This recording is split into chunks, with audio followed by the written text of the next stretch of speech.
ओम समस्त को नमस्ते। देखुଛନ୍ତି ମୋ ହାତରେ ଗୋଟେ ପାଇପ୍ ଟେ ଅଛି ଆଉ ଏଗୁଡେ ଏମିତି ଏଟା ଡବା ଅଛି ହେଲା। ଏଇଟା ଡବା ଏଇଟା ହଉଛି ଆମର ଦୁନିଆର ବେଷ୍ଟ ମେଡିସିନ ଆଉ କହନ୍ତି ସଞ୍ଜୀବନୀ କ୍ରିୟା ଆଉ ବ୍ରହ୍ମଅସ୍ତ୍ର।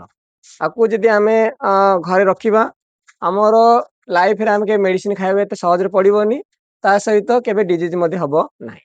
ତ ଏଇଟା ନା ହଉଛି ମନେ ରଖିଥାନ୍ତୁ ଏନିମା। ତ ଏନିମା କେମିତି ଦିଆଯାଏ ଦେଖନ୍ତୁ, ଆପଣ ଦେଖିବେ ଏତିକି ଗୋଟେ ହେଲା ଭଳି ଆପଣ ଦେଖିବେ ଟିକେ ଆମର ଯେମିତି ପୁସ୍ ହେଲା ଭଳି ଆମର ଆଉ ଗୋଟେ କଣ୍ଟାଟେ ବାଡେଇ ଦେବେ ହେଲା। ଏହା ଯେମିତି ଗୋଟେ ଆମର ଅପରରୁ ଯେମିତି ଲୋୟର ଯେମିତି ଆସିବ ହେଲା। ତା ସହିତ କଣ କରିବେ, ଏଟାକୁ କନେକ୍ସନ କରିବେ, ଏଟାକୁ ଏମିତି କନେକ୍ସନ କରିବେ ହେଲା। ପାଣି ଟିକେ ପକାଅ, ଟିକେ ପାଣି ଟିକେ ପକାଅ। ତ ଏଇଟା ହଉଛି ଆମର ଏନିମା ପାଇପ୍ ହେଲା। এটা হচ্ছে এনিমা ডবার, এটা হচ্ছে এনিমা পাইপ। এভাবে কনেকশন করিবে, এইভাবে ভাবে শোইবে। আমার ভাই জন শোইଛନ୍ତି, সার জন শোইଛନ୍ତି, এমনি শোইবে ହେଲା। ଶୋଇ କଣ କରିବେ ଦେଖନ୍ତୁ, ମୁଁ ଦେଖନ୍ତୁ ଆଉ ଦେଖେଇ ଦଉଛି। ପାଣି ପକା ହେଲା, ଦେଖନ୍ତୁ ପାଣିଟା କଣ ବାହାରୁଛି, ଦେଖନ୍ତୁ ପାଣିଟା ବାହାରୁଛି, ଦେଖନ୍ତୁ ପାଣିଟା ଆହୁରି ବାହାରିବ। ଆମେ ଏଟାକୁ ଅଫ୍ କରିଦେଲେ ବାହାରିଲାନି, ତାକୁ ଅନ୍ କଲେ ପାଣି ବାହାରିଲା। ତ ଏଇ ଯୋଉ ପାଣିଟା ଯାଉଛି, ଏଇ ପାଣିଟା କଣ ହବ ଆମର, କଣ ଯିବ ଏଇଟା।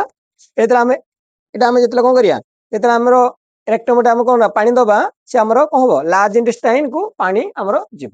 ତା ଦ୍ୱାରା ଆମେ କିଛି ସମୟ ଗୋଟେ 5 ମିନିଟ କି 2 ମିନିଟ ଆମେ ଟିକେ ରହିବା, ହାଲକା ହାଲକା ଟିକେ କଣ କରିବା ମାସାଜ କରିବା। ତା ସହିତ କଣ କରିବା, ଆମେ ଟିକେ ଗୋଟେ ହାଲକା କଣ ଏକ୍ସରସାଇଜ କରିବା। ଏଇ ଟାଇପରେ ଗୋଟେ ଆମେ ଟିକେ ଏକ୍ସରସାଇଜ ପତ୍ର କରିବା।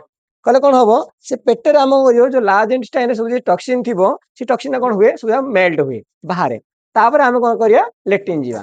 ଦ୍ୱାରା କଣ ହବ, ସବୁ ଲେଟ୍ରିନ୍ ସବୁ ଅଲଗା ପରେ କଣ ଆମ ସବୁ କଣ ଟକ୍ସିନ ଆମ ସବୁ ବାହାରି ପଡେ। ତ ସେଥିପାଇଁ ଆମେ ଏନିମା ନିହାତି କରିବା ଆବଶ୍ୟକ। ଆଉ ଏଇ ପୋଜିସନରେ ଶୋଇବେ। ଏମିତି 3ଟା ପୋଜିସନ ଅଛି। ଏଇଟା ତାର ଗୋଟେ ଫାର୍ଷ୍ଟ ପୋଜିସନ ହଉଛି ଆମର ଏନିମା ପୋଜିସନ। ଏଇଟା ହଉଛି ଏନିମା ପାଇପ୍, ଏଇଟା ହଉଛି ଏନିମା କିଟ୍। ମନେ ରଖିଥାନ୍ତୁ।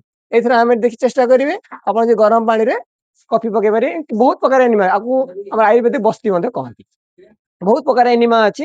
ସେ ଯୋଉମାନେ ଏନିମା କରିବେ ଆମ ସାଙ୍ଗରେ ଟିକେ କନସଲ୍ଟ କରି କହିଲେ କାହା ପାଇଁ କୋଉ ଏନିମା ଆମେ ତାଙ୍କୁ ରେକମେଣ୍ଡ କରିପାରୁ। ତ ସେଥିପାଇଁ ଆପଣ ମାନେ ଏନିମା କରନ୍ତୁ ଆଉ ଶରୀରକୁ ସବୁବେଳେ ସୁସ୍ଥ ରଖନ୍ତୁ। ନମସ୍ତେ।